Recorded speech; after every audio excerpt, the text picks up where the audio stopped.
Moi, je suis contente en tout cas. Je ne suis pas langue de vipère.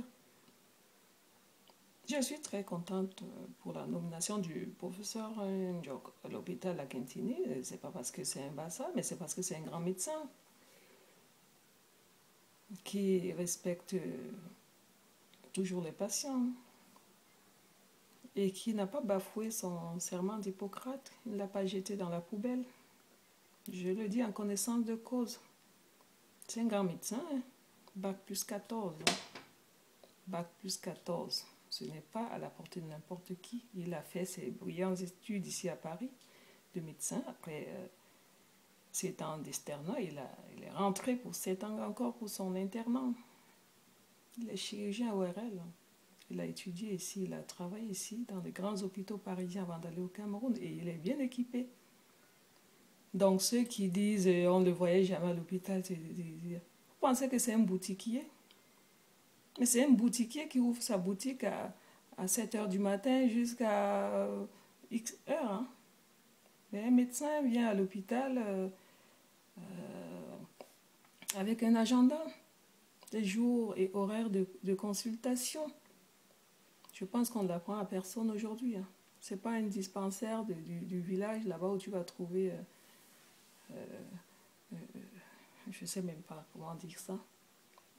C'est le médecin. Et en plus, c'est le directeur de l'hôpital. Donc, il y a plusieurs médecins à l'hôpital.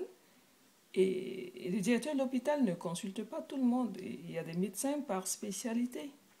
Si tu as mal à l'estomac, tu ne vas pas aller voir un ORL. Hein. Tu vas voir un gastro-entérologue. Hein. Si tu as l'hypertension, si tu n'as pas un thyroïde, tu vas voir un endocrinologue. Si tu es fou, tu vas voir un psychiatre. Tu as mal à la tête, tu vois un neurologue. Donc l'hôpital a des médecins.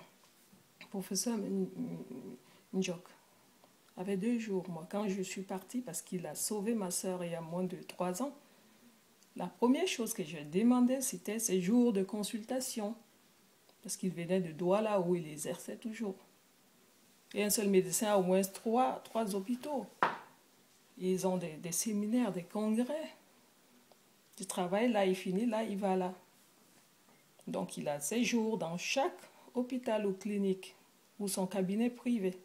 Donc Aïdéa, il venait le mardi et le vendredi. Le mardi, c'était le bloc. Moi, je m'étais renseignée, on m'a dit, madame, pour les consultations, il vient le vendredi. En plus, ma soeur souffrait d'une thyroïde dans son domaine. Et je l'ai vu un vendredi, il a prévu un bloc. Et il avait opéré ma soeur parce qu'il devait voyager. Il a déplacé son jour de bloc le mardi. Il l'a opéré mercredi. Il est reparti de Douala pour venir l'opérer mercredi en urgence. Il a opéré, il me l'a promis. Il a opéré. Il a ouvert la gorge comme si on égorgeait une chèvre.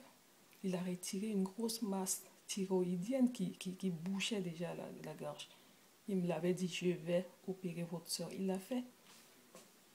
Il l'a opéré. Et quand il est sorti du bloc, j'ai reçu le premier message que ma soeur a été opérée et que tout va bien. J'ai opéré votre soeur, ablation d'une grosse masse. Tout va bien.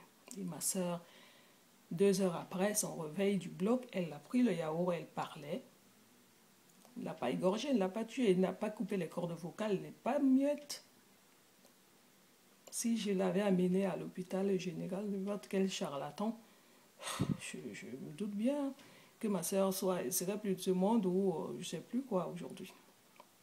Mais je ne lui ai rien donné. Je ne l'ai même plus jamais revue.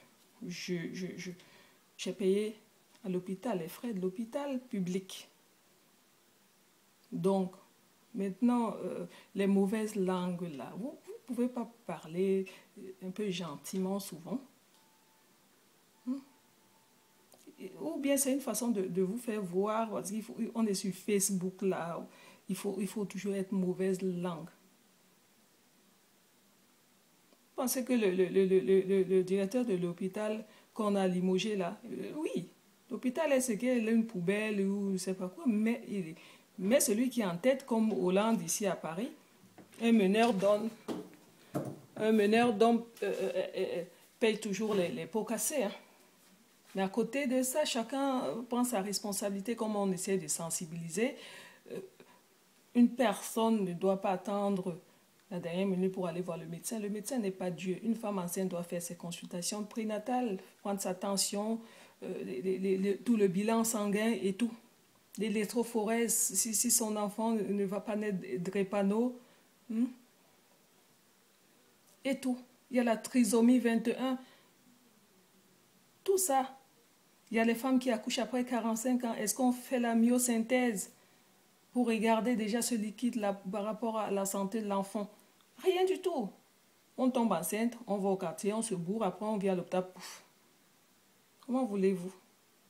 Et quel médecin va faire le miracle? Un ORL n'est pas un gynécologue. Le directeur de l'hôpital, il a fallu qu'une tête tombe.